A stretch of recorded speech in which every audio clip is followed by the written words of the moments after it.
Ladies and gentlemen, let me tell you something that'll change your life if you let it sink in. Your energy is valuable. I'm not just talking about how much you do for people.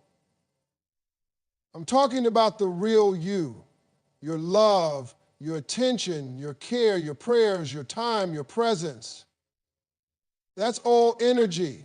That's a gift, and not everybody deserves to receive it. See, a lot of women out here are draining themselves dry for a man who ain't doing the same for them.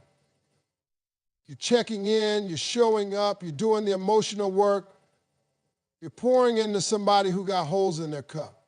And you think, maybe if I just try a little harder, maybe if I just love him more, maybe he'll change. But let me help you. The more you give your energy to someone who isn't ready or willing to appreciate it, the more you dim your own light. You're not tired because you're weak. You're tired because you've been overextending yourself for somebody who ain't matching your effort. You've been loving at full capacity while they give you the bare minimum, and somehow you're the one apologizing for asking for more. That's not love, that's emotional labor. And it's time you realize that you can't save someone who's committed to misunderstanding your value. Here's the part that really hits.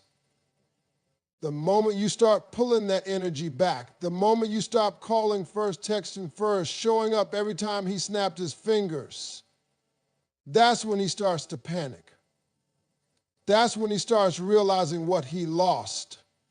Because your presence became his comfort zone. Your love became his free therapy. You were doing all the emotional lifting while he just coasted. He thought you'd never leave. Thought you'd always be there.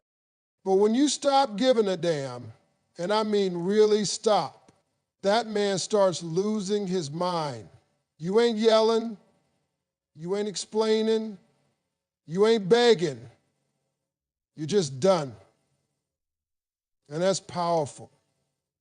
Because now, he don't know what you're thinking. He don't know who you're talking to. He don't know if you're crying or celebrating.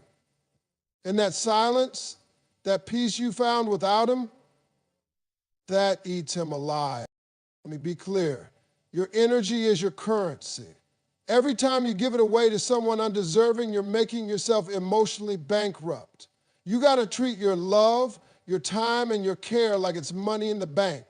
Don't just hand out withdrawals to people who ain't making deposits. He's not investing in you emotionally, spiritually, or mentally, but he's collecting your loyalty, your affection, your forgiveness like he earned it. Now, that's dumb. You can't be the healer, the lover, the forgiver, the peacemaker, and the backbone and still be the one left broken. That's not fair to you. That's not love. That's exploitation disguised as a relationship. And I know it's hard to pull back, especially when your heart is involved. But hear me. You can't keep giving CPR to something that's been dead for a long time. If he wanted to, he would have. If he cared like you did, you'd feel it. The game changes when you realize your energy can build empires, heal wounds, and elevate people. So why waste it on someone who only drains it? Don't let loneliness trick you into thinking he's your only option. You're not lonely. You're just not used to being with someone who values you like you should be valued. That's why it feels uncomfortable when you stop giving your energy away, because for the first time, you're giving it to yourself. Now here's the twist. When you pull that energy back, that same man who was cold, distant, detached, now he's texting. Now he's calling. Now he's talking about, I miss you and let's talk. And I didn't realize what I had, but it's not always regret. Sometimes it's control. He's not missing you. He's missing the version of himself that could control you with minimal effort. And once he sees that power's gone, he starts losing it because now he has to try. Now he has to chase. Now he's confused because for the first time, he doesn't own your energy anymore. So what's the move? Protect it. Guard your energy like it's sacred, because it is. Give it to people who make you feel appreciated, not depleted.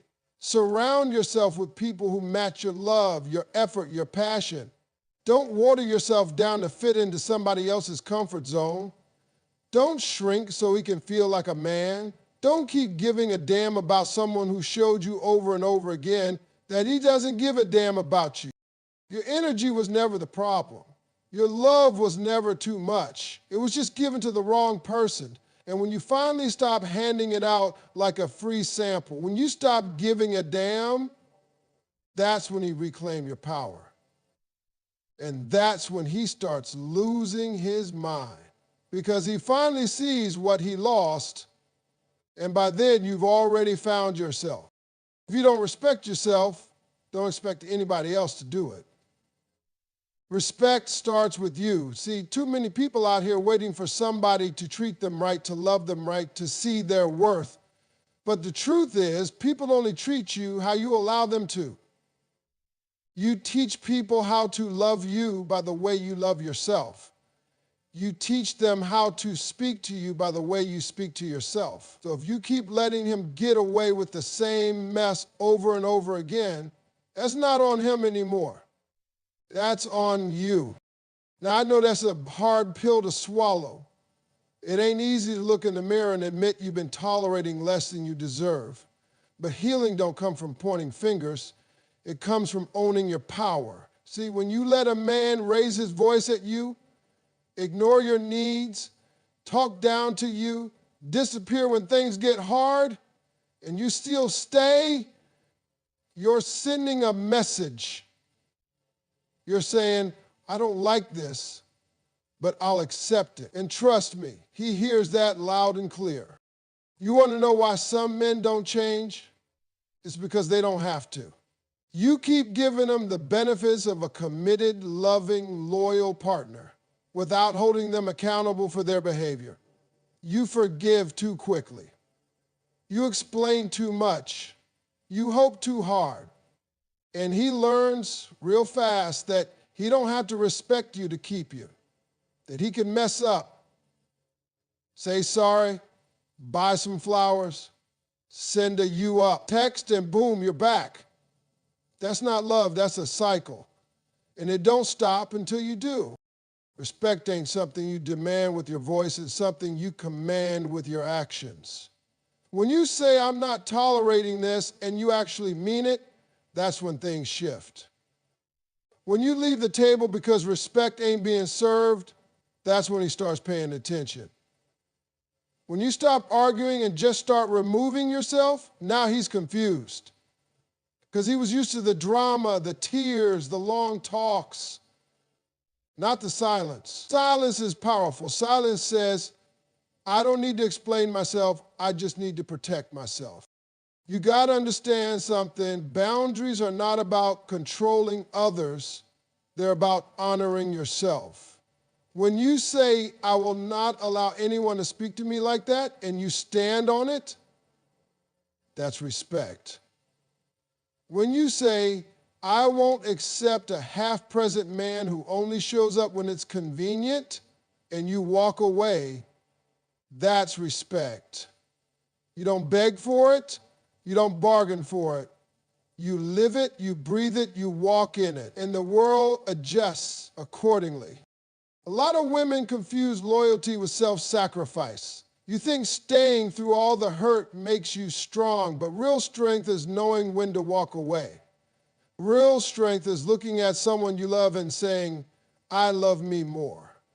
And listen, that's not selfish, that's survival. Because if you don't stand up for yourself, you'll be standing in the same place 10 years from now, still hoping he changes, still hoping he sees you, still hoping he finally gives you the respect you were giving him from day one. It's not about being mean, it's not about being cold, it's about being clear. Clear about what you deserve. Clear about how you want to be treated. Clear about what you're no longer willing to tolerate.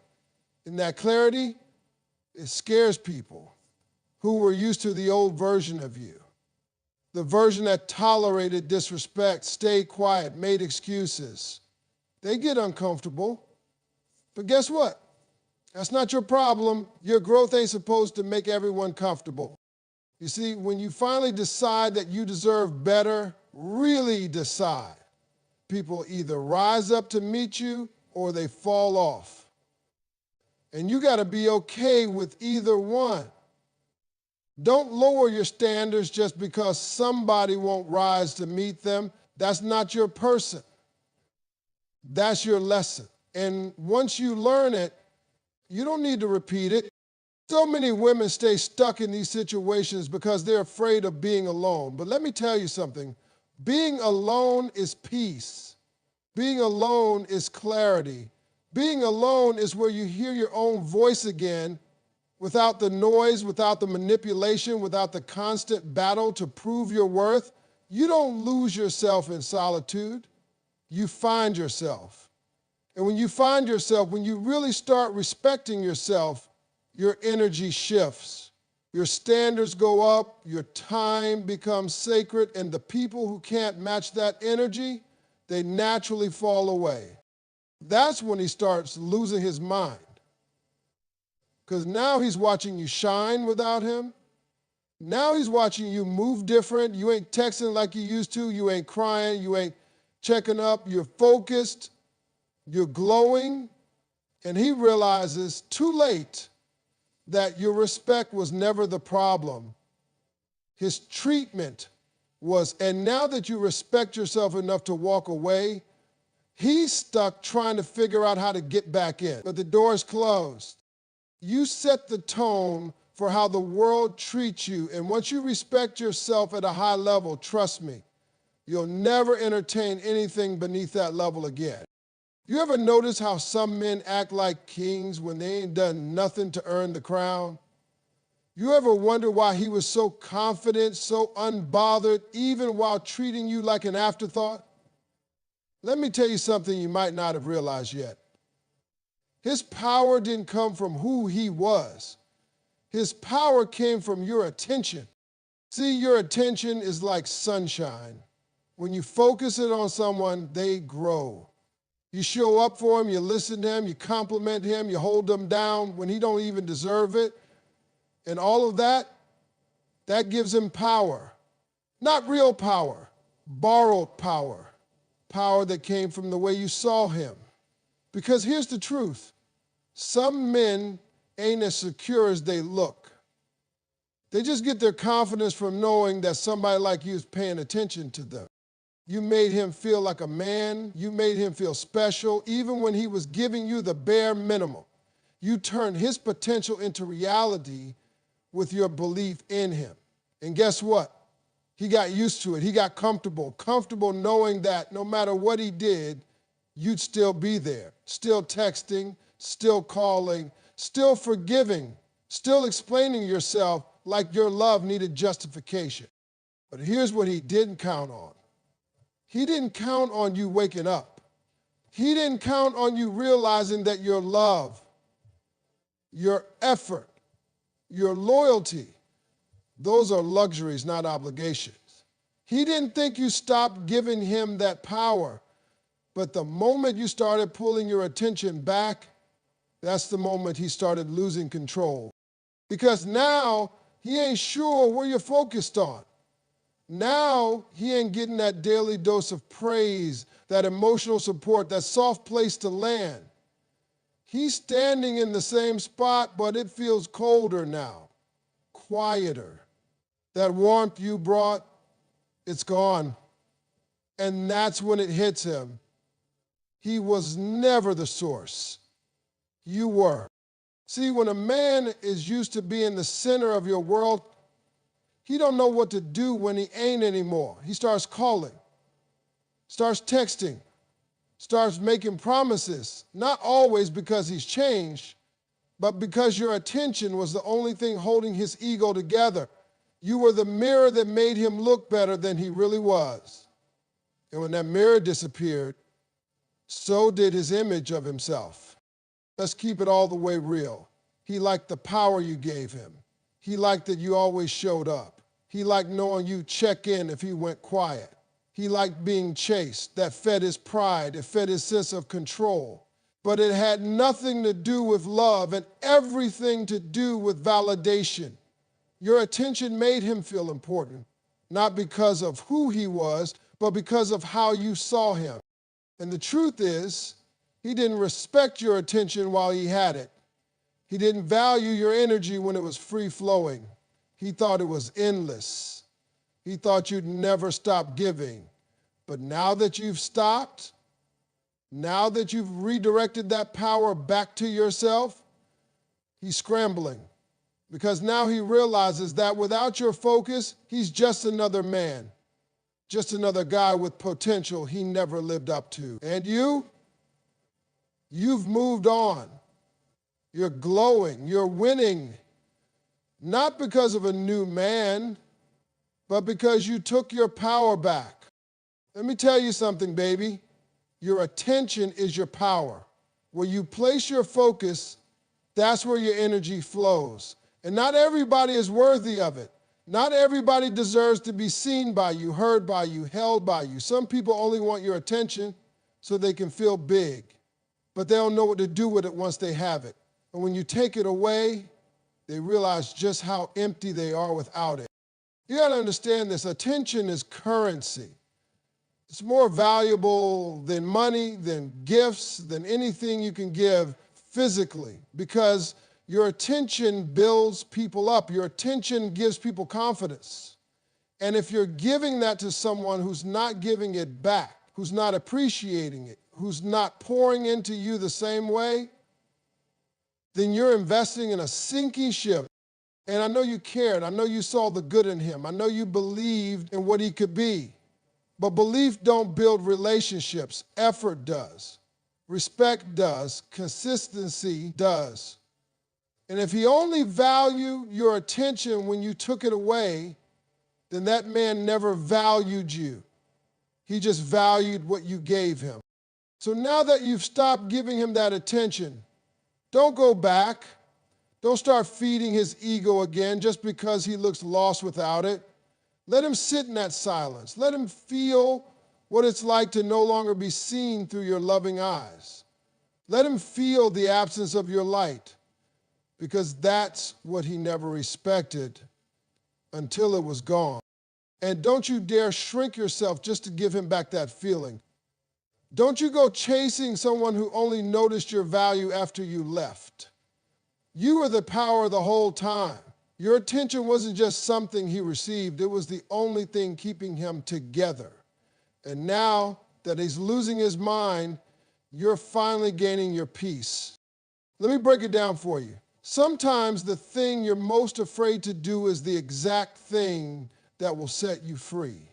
And that thing, it's detachment. Now, I know the word sounds cold. I know it sounds like you're giving up or becoming bitter, but it's not that. Detachment ain't about not caring. It's about caring enough about yourself to stop holding on to what's hurting you. See, healing don't happen when you're still checking up, still hoping, still watching his stories, still wondering what he's doing when he's not texting you back. That ain't healing. That's torture dressed up like loyalty. You can't heal in the same place that broke you. You can't find peace in confusion, and you sure can't grow while you're holding on to dead weight.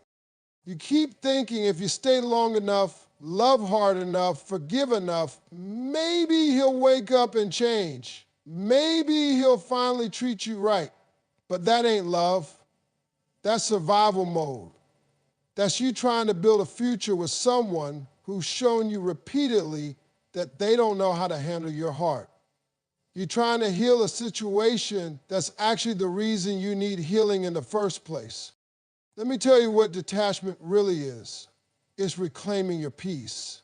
It's stepping back and saying, I deserve better than this. I deserve clarity, consistency, honesty, and real effort. Detachment is when you stop arguing, stop explaining, stop begging someone to understand what they've already been ignoring.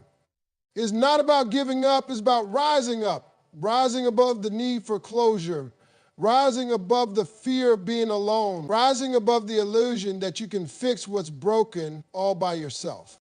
See, a lot of folks confuse love with attachment. But true love is free. It doesn't trap you, drain you, or confuse you. Attachment is what makes you feel like you can't breathe without them. Attachment is what has you checking your phone 100 times, wondering what you did wrong. That's not love, baby. That's emotional dependency. And you don't need a relationship that robs you of your peace just so you won't feel lonely. You need solitude that restores your power so when love does come, you recognize it and it recognizes you. The moment you detach, that's when your healing begins. That's when your mind gets quiet. That's when your heart gets a chance to beat for you again. You start to feel yourself coming back.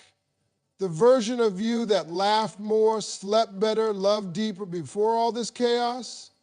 And I'm telling you, that version of you is still there. She's just buried under all the disappointment, all the unmet expectations, all the times you settled when your soul was screaming, "This ain't it!" Healing through detachment means you stop responding to the bare minimum. You stop accepting breadcrumbs. You stop settling for almost and someday. You stop trying to prove that you're worth loving, because let me tell you something. Love doesn't need convincing. The right one knows. The right one shows. And until you make room by letting go of what's not real, what's real can't find you. And yes, detaching will hurt. Let's not sugarcoat it. It's going to feel like you're losing something, but that's only because your brain is wired to panic when routines change.